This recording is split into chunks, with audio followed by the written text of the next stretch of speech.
شیطان الرجیم بسم اللہ الرحمن الرحیم السلام علیکم ورحمۃ اللہ وبرکاتہ۔ امید کرتی ہوں آپ خیر و عافیت سے ہوں گے اور انشاءاللہ توحید پر قائم ہوں گے۔ جس طرح نبی آج کی حدیث میں ہے کہ جس طرح نبی پاک صلی اللہ علیہ وسلم نے واضح طور پر فرما دیا ہے،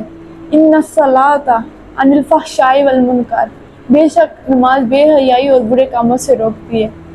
اگر ہم یہ بات کر لیں کہ ہمیں نیند آ گئی، ہماری نماز قضا ہوگی، کبھی کبھار تو کسی کو بھی نیند آ سکتی ہے اور فجر کی نماز قضا ہو سکتی ہے، لیکن معمولی لوگ تب کیا کرتے ہیں؟ وہ جاگتے ہی نماز کی طرف لپک پڑتے ہیں، وہ نماز پڑھتے ہیں اور توبہ استغفار اور صلاۃ توبہ ادا کرتے ہیں، اللہ سے معافی مانگتے ہیں، اللہ تبارک و تعالیٰ سے اپنے گناہوں کی معافی مانگتے ہیں کہ یا اللہ ہم سے کون سا ایسا گناہ ہو گیا، ہم سے کون سی ایسی غلطی ہوگی جس کی وجہ سے آج ہم فجر کی نماز ادا نہیں کر سکے، جس کی وجہ سے ہم آج اس فجر کی نماز سے محروم ہو گئے ہیں۔ تو اللہ تبارک و تعالیٰ سے وہ سارا دن اس شرمندگی میں رہتے ہیں۔ اللہ تعالیٰ وہ کسی کے سامنے، اللہ تعالیٰ کے سامنے کیا، وہ تو کسی انسان کے سامنے بھی نظریں ملانے کے قابل نہیں ہوتے، ان کی نظریں جھکی ہوتی ہیں، وہ شرمندگی میں ہی گھرے ہوتے ہیں اور وہ اندر ہی اندر دل میں کہتے ہیں کہ آج ہمارا کتنا خوبصورت وہ فجر کی تلاوت، فجر میں تلاوت کرنا اور نماز جو سجدہ کرنا، نماز میں سجدہ کرنا، وہ لذت کہاں سے حاصل ہوگی؟ آج کا دن تو گیا۔ وہ ڈرتے ہیں، وہ فوراً وہ اگلی آئندہ نماز نہ قضا ہو اس کے لیے اللہ تعالیٰ سے توبہ کرتے ہیں، اللہ تعالیٰ سے دعا مانگتے ہیں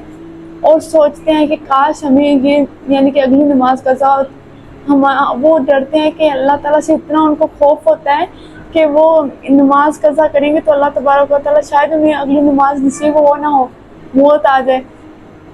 تو وہ کیا اللہ تعالیٰ کو جواب دیں گے۔ تو کچھ لوگ تو ایسے ہیں کہ وہ اس یعنی کہ بیماری کو مرض سمجھتے ہی نہیں ہیں، ان کو شیطان سمجھاتا رہتا ہے کہ کوئی بات نہیں، اگر یہ نماز نہیں پڑھی، اگر یہ نماز قضا ہوگی تو اگلی ظہر کی نماز میں اچھا تمام کر لینا، اور جب ظہر کا وقت آتا ہے تو پھر وہ کہتا ہے عصر کی نماز پڑھی، یعنی کہ ایسے ایسے اسے ورگلاتا رہتا ہے اور شیطان کو کہتا رہتا ہے کوئی بات نہیں، فلاں تم نے فلاں نیکی تو کی ہے، فلاں فلاں تو یہ گناہ کرتا ہے، فلاں فلاں تو یہ کام کرتا ہے، اسے بھی تو اللہ دیکھ رہا ہے، چلو کوئی نہیں، تو نے یہ نماز نہیں پڑھی تو اگلی نماز پڑھ لینا، فلاں نیکی کر لینا۔ یہ مرض ہم میں بڑھتا جا رہا ہے، ہم کہتے ہیں کہ چلو آج نہیں صبح نماز پڑھیں گے، اگر صبح اللہ تعالیٰ نے صبح ہمیں نصیب ہی نہ کی، اگر ہمیں موت آ گئی تو ہم اللہ تعالیٰ کو کیا جواب دیں گے؟ خدارا اپنے آپ کو بہتر کریں اور اس مرض کو مرض سمجھیں، نماز میں سستی کرنے والی بیماری کو ایک خطرناک بیماری، کینسر جیسی بیماری سمجھیں، اور اللہ تعالیٰ سے اس مرض کا علاج، مرض کا علاج یہی ہے کہ ہم اپنی نماز کو اول پہلے یعنی کہ جو بھی پہلا اس کا ٹائم ہے اس پہلے ٹائم میں اسے ادا کریں، اور یہ اسلامی بہنیں بھی اور اسلامی مسلمان بھائی بھی یہ سمجھ لیں، یہ سوچ لیں کہ پتہ نہیں اگلی سانس ہمیں نصیب ہوگی یا نہیں، تو خدا نہ اپنے آپ کو نماز کی طرف لائیں۔ اللہ تعالیٰ نماز میں ہر روز کیا فرماتا ہے؟ جب مؤذن اذان دیتا ہے ہمیں 5 دفعہ بلایا جاتا ہے، اللہ تعالیٰ اپنی بارگاہ میں بلاتا ہے، ویسے تو اللہ تعالیٰ اپنے بندے کا انتظار کرتا ہے، لیکن ہمیں 5 دفعہ خصوصاً مؤذن بلاتا ہے، جس میں کیا آتا ہے؟ حی علی الصلاۃ، یعنی کہ آؤ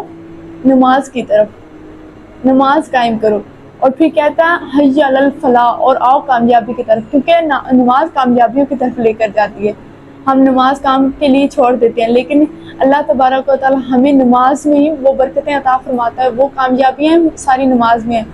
جس میں ہم یعنی کہ جسے ہم کچھ سمجھتے نہیں ہیں۔ ہر نماز تکبیر اول کے ساتھ ہم ادا کریں گے۔ حضرت عمر فاروق رضی اللہ تعالیٰ نے کیا فرمایا ہے؟ حضرت عمر فاروق رضی اللہ تعالیٰ فرماتے ہیں